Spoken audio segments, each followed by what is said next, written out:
Mais um dia para se lembrar dos tempos passados.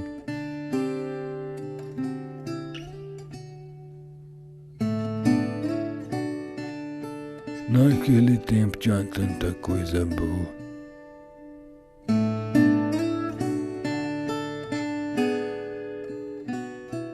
Tempo que não volta mais.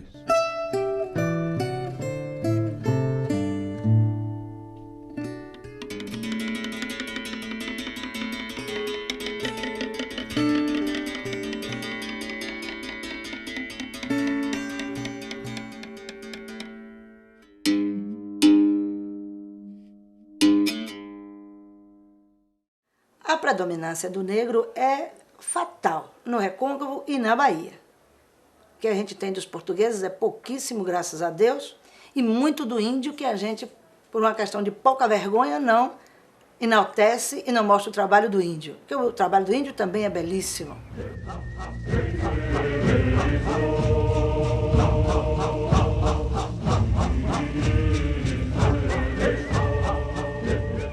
Mas o negro foi a predominância, porque tem a ver com a verve, com a característica do brasileiro. A gente sabe que o Recôncavo é uma fonte matricial, não só da cultura baiana, né, como da cultura brasileira, né? A gente fala muito no samba do Rio de Janeiro, né, na casa da tia Ciata, né? E ali, na verdade, algumas daquelas tias eram moradoras do Recôncavo, né, de Santa Amaro, de Cachoeira. Então nós tivemos um papel fundamental na formação, né, da cultura popular brasileira. A cultura negra no Recôncavo, ela é praticamente 100%. E não poderia deixar de ser de outra forma, devido à predominância da escravidão à época aqui. Nós tivemos aqui negros cabinas, negros benguela, negros congo, negros jeje, na maioria, pela situação geográfica, até da onde eles vieram da África, falando o Yorubá, negros de Angola.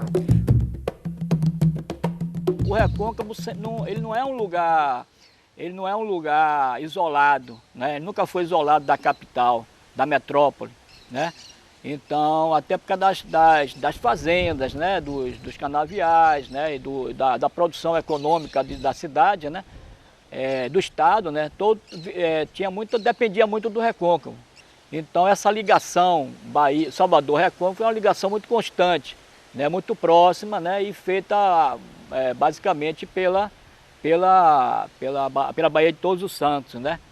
Essa riqueza vai até um tipo de navegação, o saveiro, né, que vai ser bem característico dessa região. Você olhar, por exemplo, assim, essas festas populares, todas elas eram abastecidas, né, pela comida do Recôncavo, pelas as frutas que vinham do Recôncavo, além das manifestações populares, né? E essa ligação, ela se dá, quer dizer, você tem um contato constante, inclusive nas próprias rebeliões escravas, né, a participação das pessoas do Recôncavo é muito grande.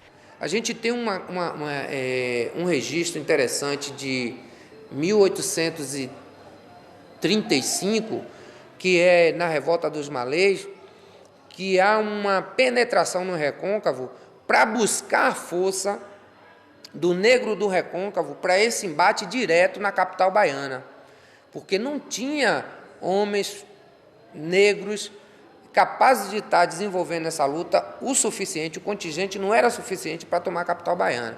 E eles vêm aonde? Eles vêm ao Recôncavo, mais especificamente aonde? Em Santo Amaro.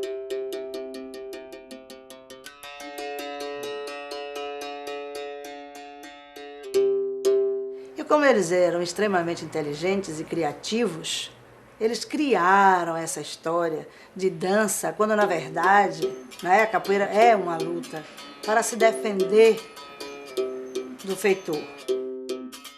E por isso de se dizer hoje que a capoeira é de Santo Amaro, que veio de Santo Amaro, as primeiras notícias é de Santo Amaro, porque são as primeiras levadas de negros, os primeiros cultivos foram desenvolvidos nesse tabuleiro do Recôncavo Sul, onde a entrada é Santo Amaro. Aí você pega os baixios do Paraguaçu, chegando até Cachoeira, Jaguaribe, Maragogipe, e aí a gente tem essa força do negro aqui, mais presente. Para muitos, por exemplo, assim, como o mestre Cobrinha Verde, né, o mestre Bimba, o Recôncavo seria a África da capoeira, quer dizer, a capoeira era uma manifestação dos africanos, mas que teria se gerado, tem como fonte de geração o Recôncavo da Bahia.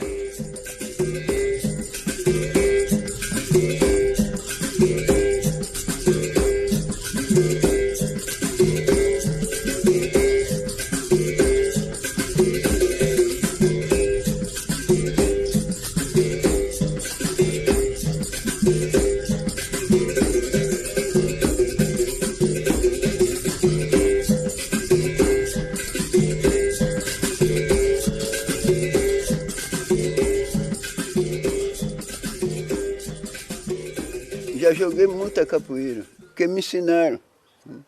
Quando eu estava novo, me ensinaram a jogar capoeira. Que o mestre que me ensinou capoeira já morreu, foi para Taparica, chamava-se Cassimiro.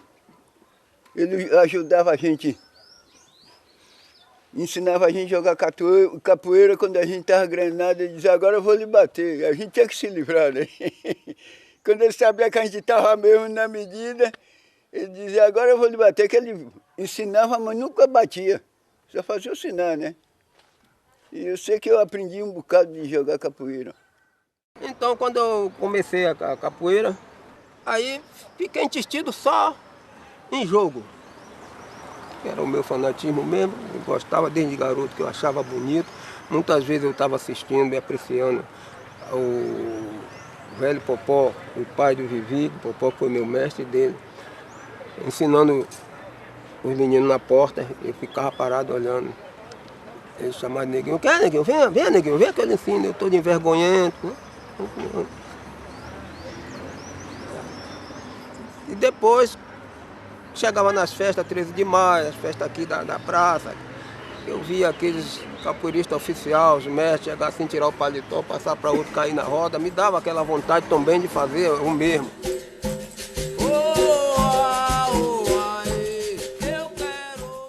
Eu comecei na capoeira, eu olhava, sabe como é? Olhava o pessoal brincar, parava para assistir o pessoal brincar. Às vezes eu dava um pulozinho também, sabe? Como nós estava dando aí. Quem é feito. Quem não é, olha e dá aquele pulozinho, só não pode cair. Eu não sabia se eu caía para cá ou se ia cair para cá. Eu levei uma chupeta na broca do vidro, que eu vi a locomotiva, para mim tinha arrombado tudo. Entendeu? Então, foi de quem? Do mestre Viver. Que ele não explicou para que lado é que eu ia, eu barbeiro, fui no encontro, recebi o pé, pá, bateu no ouvido. Então, as lágrimas aí começou a cair em 4 em 4. O pai dele, que era o Popó, parou a roda e disse, Viver, você quer matar o menino? Eu lhe ensinei assim. Se você matasse o filho dos outros. E Vivi, porque era muito aceso, muito ativo. Ah, meu pai, não sei o que, ele tem que aprender, não sei o que, não sei o que. Se eu fosse um cara covarde, um cara frouxo nas paradas, eu nem queria, eu passava por longe. Você estava aqui, eu passava lá pela outra rua, lá que eu não quero ver capoeira.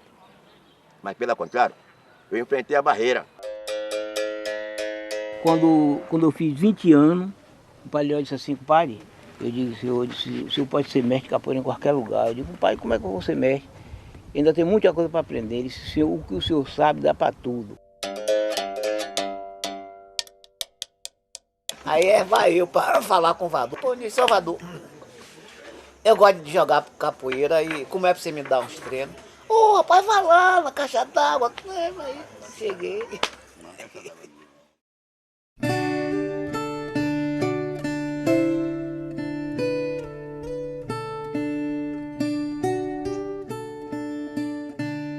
Naquele tempo tinha muito valente. E quando tinha feira então, a vadiação corria solta. Era tanta brincadeira, uma saudade.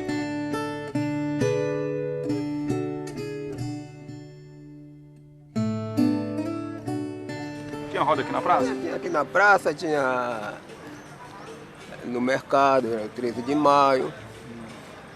E os domingos, quando se fazia uma roda, em algum lugar, algum pé de árvore que via que dava uma fresca boa, sombra boa, a gente formava a roda aí o pau comia. Eu me lembro da capoeira, a capoeira era forte aqui, nesse Iguape. Aqui, daqui até a Campina, Barandão, esses cantos aqui era Caimbongo, tinha também, era bom. Quando a gente começou aqui, eu gostava de sair, assim, um dia assim, de domingo, pela rua, chegava lá no porto da igreja, fazia roda. Depois a gente subia para cá para a praça, vamos fazer uma roda aí na praça. Tudo bem. E antes ganhava dinheiro na roda capoeira. Quando a gente jogava na rua, ganhava dinheiro. Hoje não, hoje é academia, cada um vai para dentro da sua academia, ninguém joga dinheiro, ninguém faz nada. Mas naquele tempo, a gente estava jogando aqui na rua, vocês vinham de lá, aí jogava o dinheiro. A gente botava o lenço ali, ninguém empurrava o lenço com o pé, nem nada para bolar não. E hoje embola. Hoje você botar um lenço lá, o nego leva o lenço para estar longe com o dinheiro, com tudo. Era no Cruzeiro, eu vou levar vocês tudo, viu?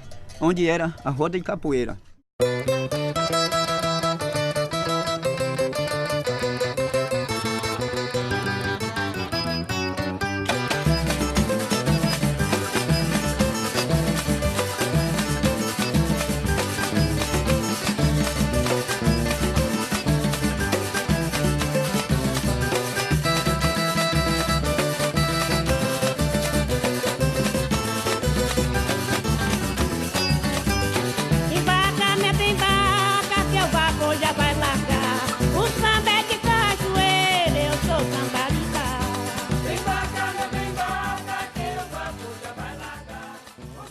Os antigos foi aqueles que já foram, alguns que a gente não alcançou, outros que a gente alcançou ainda na infância.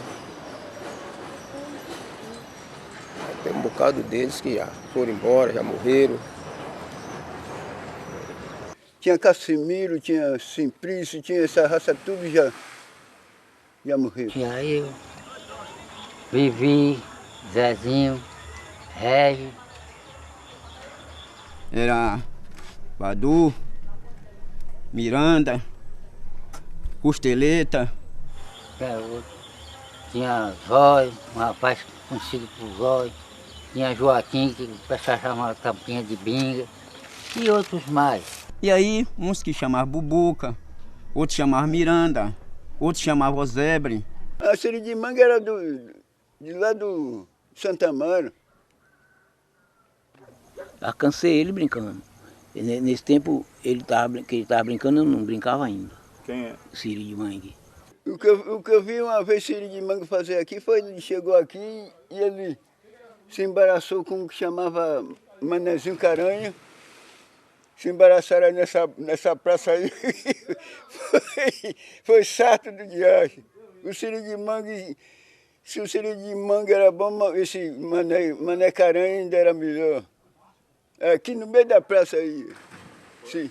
E Siridimanga era danado mesmo. Eu só mentei que o nego comeu ele, né? Porque ele era fechado, né? Aí pagaram uma mulher para eles Ele entrou, foi fazer isso e o cara, na saída dele, com o corpo aberto, foi embora, nego passou a palita, foi só que se foi. Me chamo Valdemar Rodrigues da Paixão, nascido em 1916. Aprendi capoeira com siri de mangue, canário pardo. E fico imaginando a beleza que foi cada tipo desse. Às vezes eu paro para imaginar, em Santo Amaro, um tipo desse vivendo, chegando no boteco, batendo papo, a alegria, a maneira solta de ser, de andar, de chegar, como as pessoas falam, ele sempre chega. Santo Grilo era um bom capoeirista aqui, Santo Grilo daqui do Ocupe. E a gente jogava quase todo domingo a gente vinha para aqui jogar capoeira com Santo Grilo. Esse Nego Tonho, Santo Grilo, Finado Tó, todos eles são finados já. Esses homens tudo jogavam capoeira aqui, com eles tudo aí. E essas pessoas, né, eles vão ser pessoas fundamentais para a capoeira de Salvador, né? Como o mestre Cobrinha Verde, como Traíra, como Nagé, né? Que são do Recôncavo, né? Um de Coqueiro e Traíra, que é de Cachoeira, né? Um bastante forte, né? E o outro é muito ágil, né? É um jogador muito ágil. As referências a ele são sempre de capoeiristas perigosos, né? De grandes capoeiristas respeitados, né, porque eram bons de capoeira e também, né, principalmente o Nagé, que carrega uma fama muito de valente, né, e o Traíra sempre de perigoso também. E quando você vai olhar, essa capoeira tem alguma coisa de diferente, né? O modo de cantar, tem uma forma de cantar diferente, né, tem uma forma de jogar, um linguajar diferente, né, eles falam pular capoeira, gritar capoeira, né? Porque era um lugar de aportagem, né? Onde o pessoal vinha com pescado, com a canoa que encostava. Até hoje a gente ainda tem essas escadarias no cais do Rio Subaé. E era onde eram feitas as rodas dia de festa, dia de feira, no movimento, conforme eles iam chegando. E aí tem um registro da presença do Nego Canário Pardo e do Traíra aqui, mas nós só assim, nesse período de feira, tal, quando o pessoal se juntava. O Cobrinha, ele fica, né, como daqueles que seriam ligado ao besouro, né? Ele ficou com uma grande expressão, a grande figura como se fosse assim o responsável pelo legado, né? E além de ter sido também, né, um grande capoeirista, um grande cantador de capoeira, né, uma personalidade, né, muito presente também na capoeira da Bahia, né, da capital da Bahia, durante as décadas de 30, 40. O Vavá Mão de Onça, que é filho de Popó também do Maculelê, chamava Mão de Onça.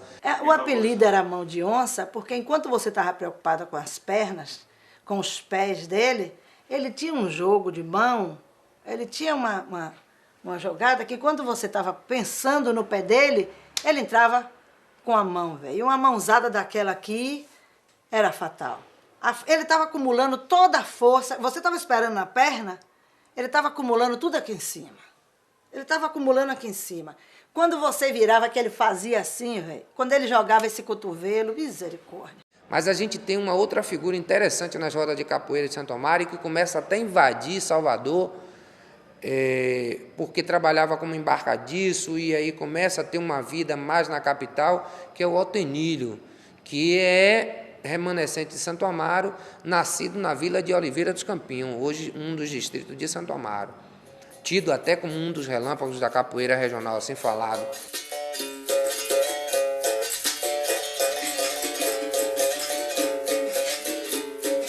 E chegando até os dias de hoje, por incrível que pareça, eu até louvo, que está com 80 anos, é o mestre Felipe Santiago.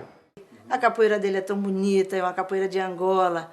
Ele dança tão bonito, ele não tem aquelas bobagens daquela exibição, é uma coisa que você vê que é de quem sente, que é de quem traz a capoeira aqui dentro, há toda uma concentração.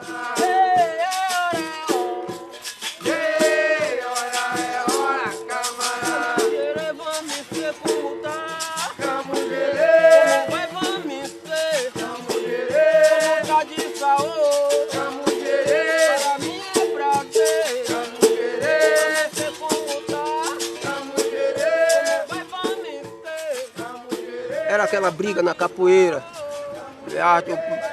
Ele me dava uma rasteira, eu caía de arte. Eu não sofria, mas caía. Aí levantava, a gente arrumava uma mãozada nele. Ele pegava em meu braço, aí virava, me dava o balanço, aí ia embolando. Ele corria em cima, eu voltava, dava pra pegar uma apanhada de pé, quebrava ele, mas tudo na base do enfeite. Então a nossa capoeira naquele tempo era isso. Era uma capoeira mais sadia. Não tinha negócio de eu querer mostrar que era melhor do que ele, para estar espancando ele. Pra... Arrasta no chão bem devagar. Arrasta no chão, menino. Hoje se arrasta no chão que nem cobra agora. Arrasta no chão.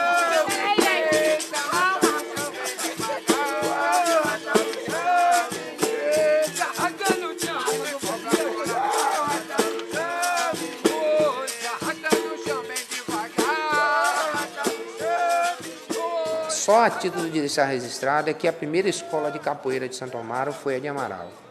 No final da década de 50 até o final da década de 60, aproximadamente 15 a 20 anos, o Amaral é que fundou a primeira escola de capoeira de Santo Amaro. Comecei com o Amaral quando eu tinha 10 anos de idade e eu via aqueles meninos brincando capoeira, entendeu? Então eu tinha vontade de aprender, né? Aí eu falei com ele, eu quando eu entrar no grupo, ele disse que eu não podia entrar no grupo porque eu era branco. E ele era tudo escuro, tudo preto, então que eu não podia não. Ele disse, mas eu quero assim mesmo, pai. Olha, você vai apanhar muito, mas não é fácil não. Eu disse, deixa eu entrar. Ele deixou eu entrar, eu comecei a praticar. De Amaral partiu a escola de Ferreirinha, a escola de Carcará, até a gente chegar às escolas de hoje. Minha mãe aí tirou uma grana e pagou minhas Ferreirinha, uma quantia de dinheiro, eu só tenho isso aqui. E daquele pouquinho que ela deu, eu fiquei aprendendo com ele até 88. Daí pra cá eu comecei a ensinar, ele mesmo, antes de morrer, mandou que eu abrisse uma bibocazinha. A biboca é uma coisinha pequena, pra ensinar, aí daí eu segui com a capoeira.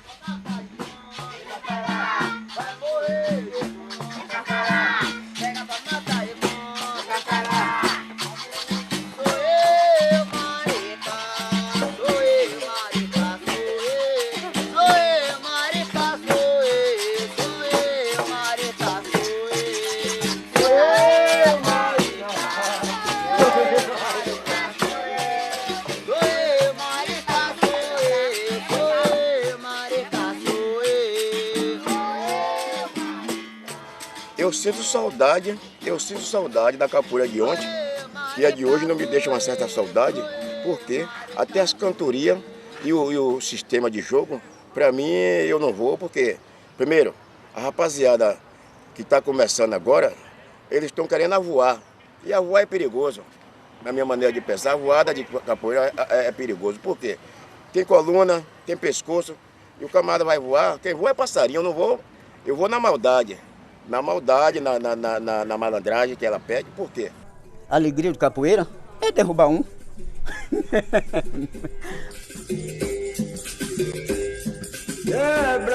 Quebra jereba, quebra tudo, hoje, amanhã, o que é que quer? Existia alguma brigazinha, mas na parte do desaforo mesmo, não era porque o cara queria provocar, porque era capoeirista, e provocar para ser valente, não. Isso aí até hoje existe. Onde há um desaforo, a pessoa não suporta, tanto faz do capoeirista, como não capoeirista, como geral isso aí. Deu um rabo de arraia nele, o primeiro e o segundo a gente se sai, mas o terceiro é difícil, né? Bateu aqui, ele faturou isso aqui. Mas nunca bati ninguém.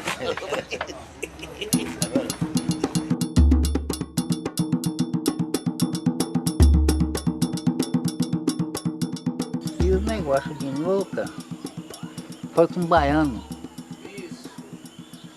Foi ali na travessa da siderúrgica. eles desconfiaram por algum motivo e aí entraram em brincadeira. Aí se desentenderam os dois e aí meteram mão. Né? O Nuca com a navalha, o nome Dengosa, na borracha, e o outro com a pistola de 2 tiros. Precisou a polícia chegar para apartar. Estavam todos os dois banhados de sangue, com terra. Acabou dando mão de amigos os dois, porque nenhum venceu uns dos outros. Nem o baiano venceu o Nuca e nem Nuca venceu o baiano, empatou, né? Mas tirando disso, ficaram amigos. Acabou a briga, o outro mudou para Salvador, voltaram a ser amigos, na mesma da hora, no mesmo dia. Se o baiano viesse aqui e não fosse na casa de Nuca, aí tinha aquela queixa, aquele ciúme grande. Se Nuca fosse em Salvador, não fosse na casa de baiano, era a mesma coisa. Hein? Já brinquei com a faca nos dedos grandes para não furar ninguém. Não furar e não matar. Só era tirando fino, sabe como é? Porque o outro também era ligeiro. Zum, zum, zum, capoeira mata um, zum, zum, zum, besouro e um cordão de ouro, zum, zum, zum, zum, capoeira mata um, zum, zum. Aqui, só que me pegou aqui, foi o final do Tó uma vez, porque ele pulava de roupa branca, engravatado, ninguém tiscava nele. E ele tinha uma fé em mim, mas chumbinha demais. Ele brincava com a gente, nunca com a gente, não tirava roupas de paletó, de tudo, todo de branco. Eu facilitei, dei um sarto, ele me deu uma cabeçada e me jogou nos infernos. Passou 1 ano, passou 2, passou 3, esqueceu de capoeira aqui no Ocupa, eu esqueci. Quando um dia eu vim numa corrida de cavalo ali, quando estou ali correndo de cavalo, formaram a capoeira lá. Quando eu cheguei lá, ele parou. Ele estava jogando, quando ele me viu, parou. Aí eu chamei o Nego Tonho e fiquei jogando com o Nego Tonho. Daí saí com um Santo Grilo. Quando eu saí com um Santo Grilo, ele aí tomou. Tomou, aí vai, a gente vai. Quando ele escapeou, que ele deu o sarto aqui, pam! Ele caiu lá, ficou assim, água, água. Eu digo, dá água, ele girou uma aí, dá água, ele girou aí, deram água, aí ele disse, água, água. Aí deram água. Aí ficou na base assim, de uns 3 meses para 4, ele morreu. E ele morreu daquela cabeçada. Aí eu digo, essa vai ficar para mim para sempre. Nunca mais botei cabeça em ninguém castigada, não. Dessa nunca mais botei. Eu faço que vou botar a cabeça e saio. Mas para empurrar, não empurro. E eu botei a cabeça e ele caiu lá pedindo água e não aturou muito tempo, não. Eu tive a oportunidade de ver Messias mais novo na roda e eu digo assim, se a gente tivesse hoje aproveitado melhor essa coisa até da expressão de Mestre Messias, com toda a particularidade dele, dentro da roda de capoeira, a gente teria uma capoeira de Santo Amaro também muito forte, ou até mesmo ali naquela pequena localidade do distrito de São Brás. Aí Partinha disse assim, vamos buscar esse homem para o meio da gente. Aí vieram. Mas as vacas tinham comprado o terreno aí da Capanema, e eu estava com 10 cabeças de vaca. Aí quando ele veio, vambora, compadre, vambora para a gente correr os interior. Eu digo, compadre, eu não vou não. Não vou não, que eu tenho meus bichos aí, não vou de jeito nenhum. Eu me chamo Vicente Ferreira Pastinha. Eu nasci pra capoeira, só deixo a capoeira quando eu morrer. Eu amo o jogo da capoeira. E não há outra coisa melhor na minha vida, no resto da minha vida, que seja a capoeira. Veio mais gato preto. Todos dois é morto. Não temos prova. A prova que está aqui, né?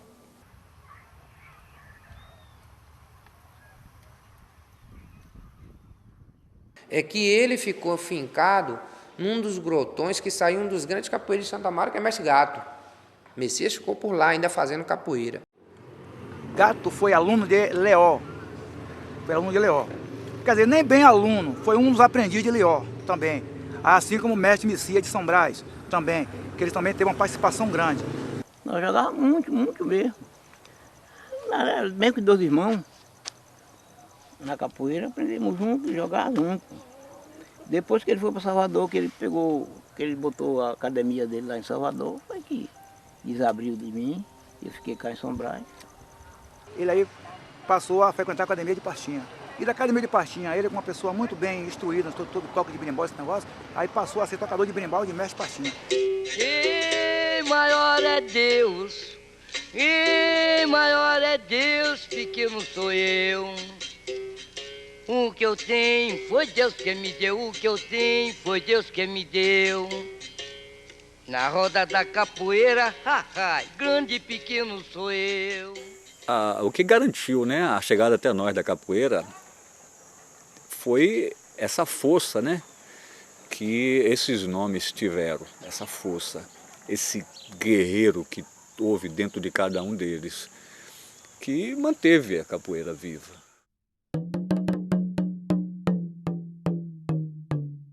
Tinha muito mandingueiro. Gente de corpo fechado, preparado de oração. É gente que virava num cachorro e que virava num toco de pau para escapar das perseguições. Meu patuá, meu patuá. Me livrou de muitas coisas, de muitas traiçoeiragens.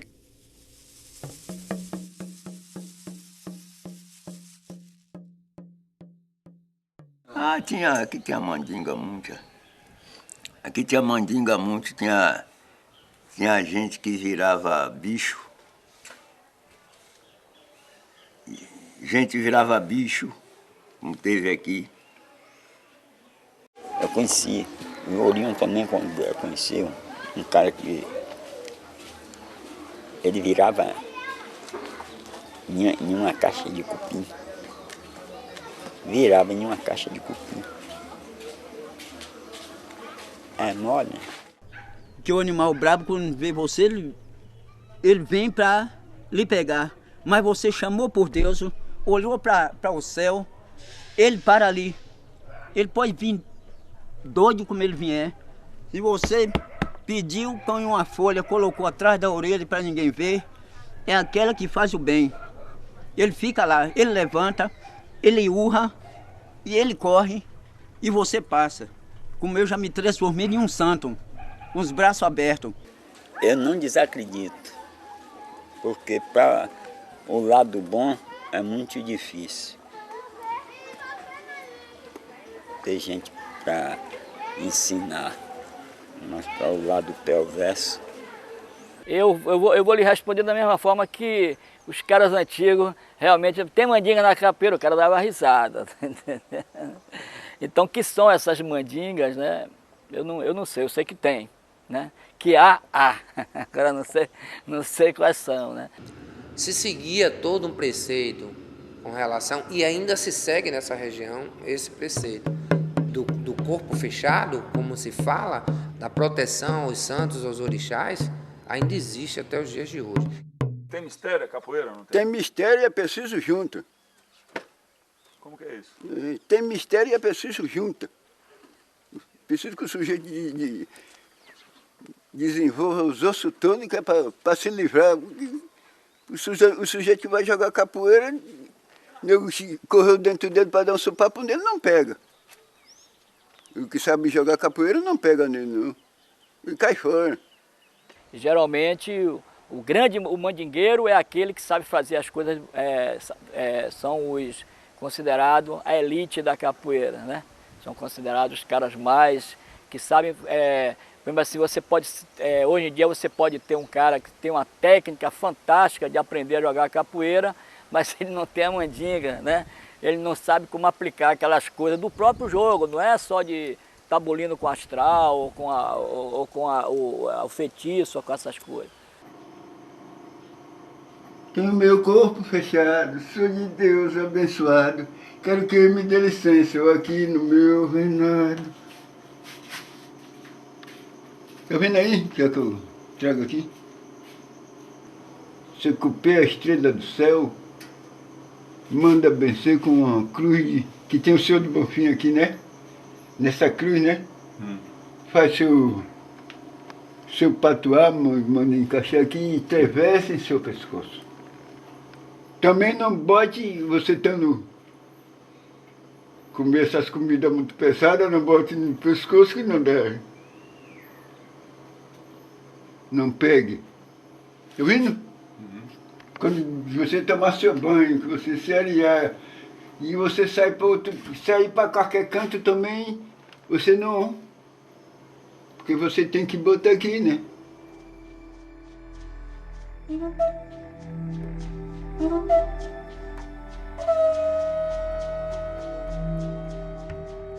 Besouro Mangangá. Nunca que apareceu ninguém como ele por essa banda daqui. Era um cabra danado. Não levava desaforo para casa. E não gostava de polícia. Besouro é um totem dentro da capoeira, né? É o cara assim que é uma referência básica, né? Geralmente quando escapole a história da capoeira, pelo menos quando eu comecei a pensar, a me interessar por isso, a besouro era assim, era como se saísse da história para a lenda, né? Besouro Mangangá é uma espécie de besouro, ele mede aproximadamente uns de 3 a 4 centímetros e é um besouro assim que a gente descreve como um inseto muito feroz, porque as estacas antigamente das cercas que eram feitas nessas regiões dos pastos eram feitas com maçaranduba e ele consegue furar até essa maçaranduba, esse besouro. De falar muito o besouro, é área de Santo Amaro, né? O besouro era de Santo Amaro. Nascido em Santo Amaro, remanescente de uma área quilombola, que é hoje a comunidade do Urupi. Nasci provavelmente em 1895, pelo registro que a gente tem com relação ao processo que dá a data da morte dele, que é um processo de 22 da Justiça Comum. Eu procurei as pessoas mais velhas que pudessem ser contemporâneos de besouro. Primeiro encontrei Nuca de Jacó, que viveu assim próximo de besouro os últimos dias de vida dele. Eu descobri Caetano Pereira. Esse Caetano Pereira era irmão de besouro. E tive a oportunidade de fazer algumas pesquisas com ele. E ele disse, olha, o que eu posso lhe dizer é o seguinte, meu irmão teve uma vida muito distante da nossa. Ele saiu de casa aos 13 anos de idade, nós morávamos num roçado no Urupi, eu já nasci por lá, e meu irmão veio para a rua para viver com uma das nossas madrinhas na estrada, hoje conhecida como Rui Barbosa. E não ficou aí mais que 6 meses. Ele ganhou o mundo e a gente só ouvia falar quando ele estava em Santo Amaro, quando era dia de feira, que tinha as rodas de capoeira, porque ele não aparecia nem para ir visitar a nossa família.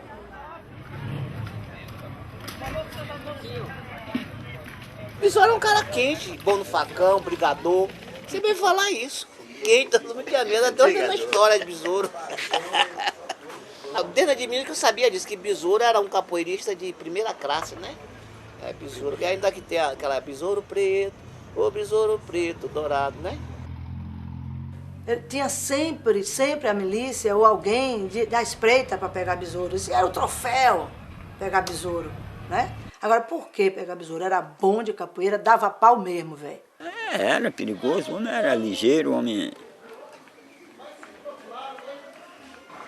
era sabido, né? Porque tem os sabidos, tem os sabidos também. É porque é capoeira, não. Tem um cara sabido. Esse negócio de patuar, essas coisas. Era o que besouro, que esse que chama besouro, chamava besouro, tinha muito. Aí eram os bons capoeiristas, os bons, eram eles. Aí o que ele fazia devia ser coisas tão absurdas que, né, eu acho que as pessoas chegavam a esse ponto aí. Viva meu Deus!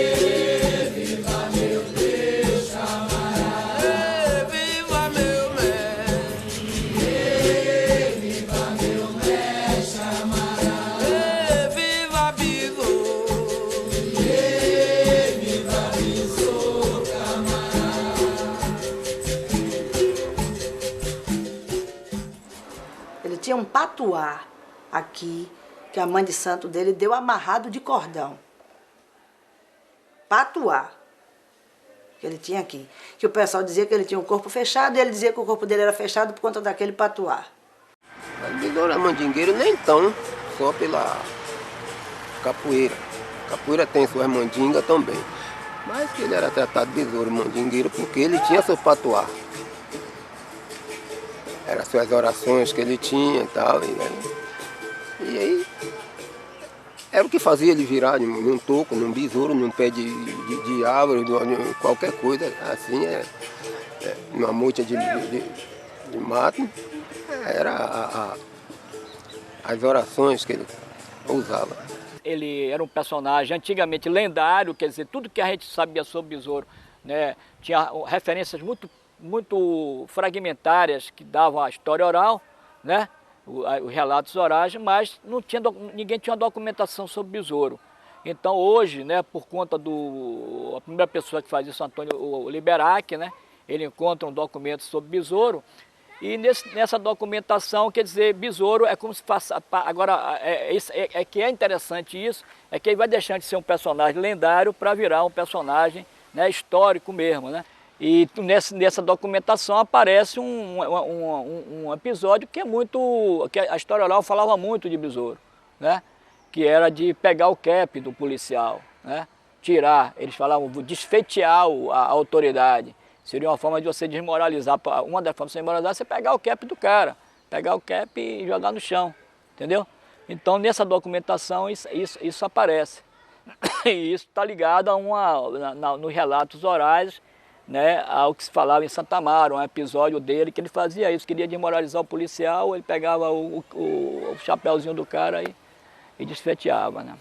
Eu tenho esse documento aqui, que é um processo que encontrado no próprio arquivo, que é um processo datado de 1922, onde ele é findado em 1924 com a morte de Besouro. Esse processo ele faz um registro de uma agressão que ele faz ao indivíduo na fazenda do Rio Fundo, hoje município de Terra Nova, e que vem ser findado em 1924 com a morte dele. E aí a gente tem uma prova aqui, que é a existência de fato de Besouro. O Manuel Henrique Pereira, filho de Maria Alta Pereira. Essa documentação, por exemplo, até hoje, ela não anulou muitas das coisas que a história oral falava, né? Besouro vinha aqui buscar cana lá em cima, no barco. Esse besouro era um homão preto. O senhor conheceu? Conheci. Isso tudo aí era cana. Não está vendo esse mundo todo aí? Tudo era cana.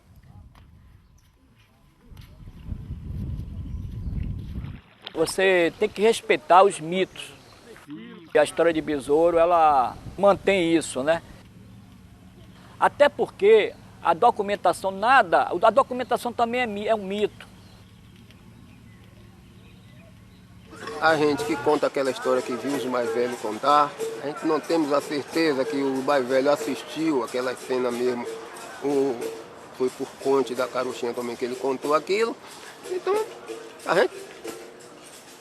é o que a gente tem para passar. Se os mais velhos mentiu, a gente também está mentindo. Não é porque você encontrou uma documentação, papapá, dizendo que aquela documentação traga a narrativa de um episódio, que por conta disso aquilo seja a verdade, né? Então, a verdade, ela tem vários tipos de leituras, né? A lenda, o mito, é uma forma de você também tá lendo essas coisas, né? Besouro? Besouro fazia porque era chefe da capoeira, era o homem, como é que diz, que dava valor ao povo. Besouro foi um grande companheiro de capoeira. O negócio dele só era fumar a polícia. Ele não bolia com pequeno. Ele estava com a academia dele lá brincando. Quando naquele tempo os soldados tinham aquela boca cá em cima, com aquele bico danado. Aí ele dizia, vem macaco. Quem quiser ficar, fica. Quem não quiser, vai embora. A notícia da época é que Besouro estava bebendo E num desses momentos de bebedeira e tal, ele se nega a pagar uma dose de cachaça e começa a fazer aquele estardalhaço, chama a atenção. E aí a polícia da época é convocada para poder contê-lo. São aproximadamente 9 guardas que estavam. Ele desarma esse pessoal dentro ainda do recinto, dessa biboca, e passa para o lado de fora. Ele junta as armas passando para o lado de fora e no largo ele dá as costas naturalmente e continua andando. Ele recebe a voz de prisão e os guardas empunham, porque já tinham sido desarmados, empunham as armas e aí começam a defragrar alguns tiros contra ele. E o seu Antunes diz no momento seguinte que ele se põe simplesmente a pular de um lado para o outro e não sabe se até mesmo pelo medo os policiais não conseguem atingi-lo. E aí ele se envereda a correr por dentro da Ruela, que é o antigo beco da Caixa Econômica, em direção à Ponte do Xarel, e ali na Ponte do Xarel ele pula para o outro lado da margem, que é um matagal, já é a Fazenda Recreio, pula para o outro lado da margem do rio e ali ele desaparece por dentro dos matos da fazenda.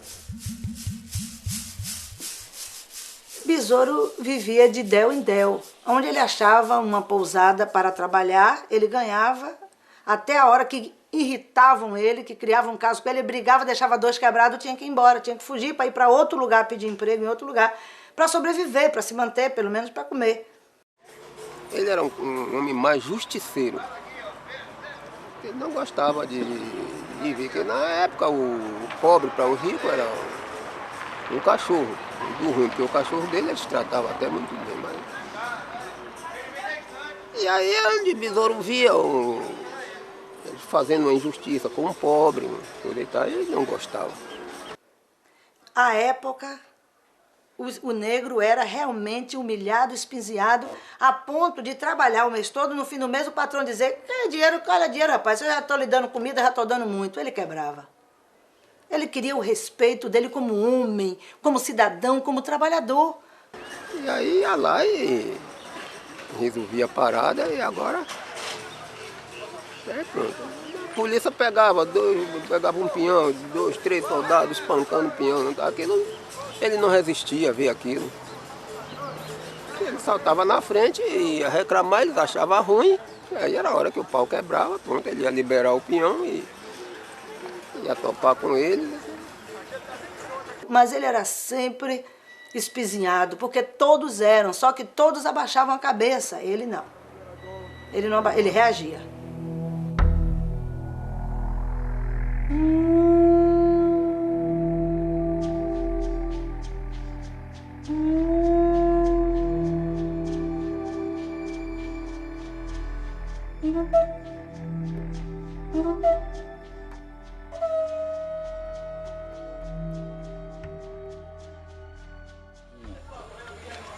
Quando mataram ele aí em 5 Rios, era Maracangalha, hoje chama 5 Rios, um amarelo, uma faca de aticum. Ele se embrenhou pelo mato adentro, correndo do tiroteio da polícia. Mas esta pessoa ficou atrás de uma bananeira, esperou ele lá dentro. E na passagem, lhe deu a estocada.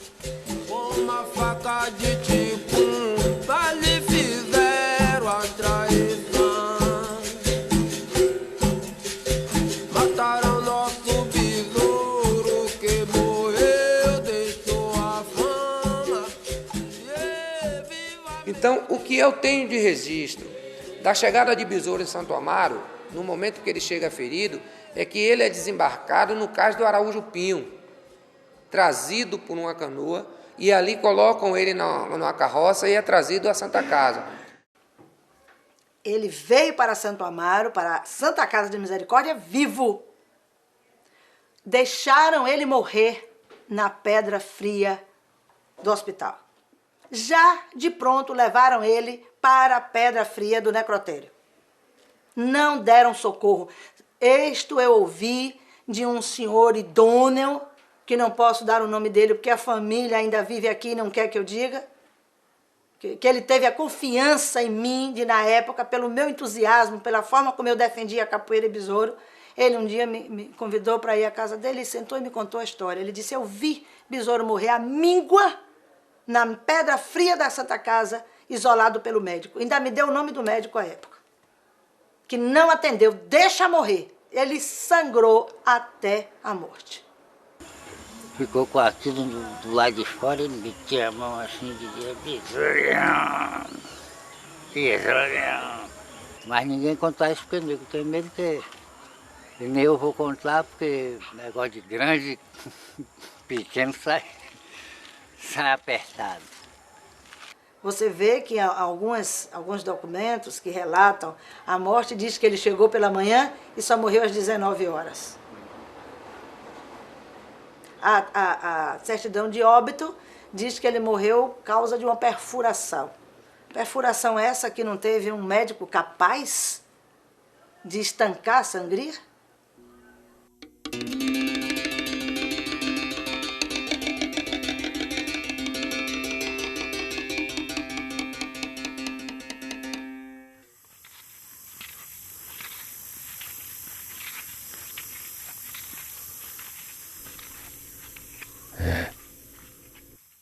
A capoeira antigamente tinha muita história.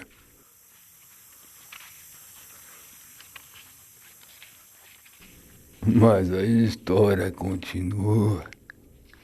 Oh, nego, se continua.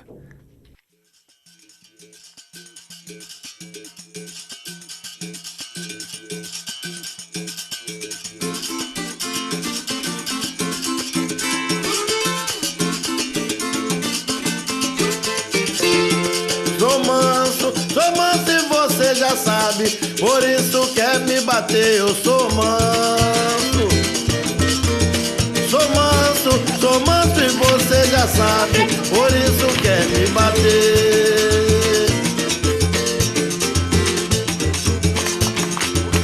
Sou manso e você já sabe, por isso quer me bater, eu sou manso.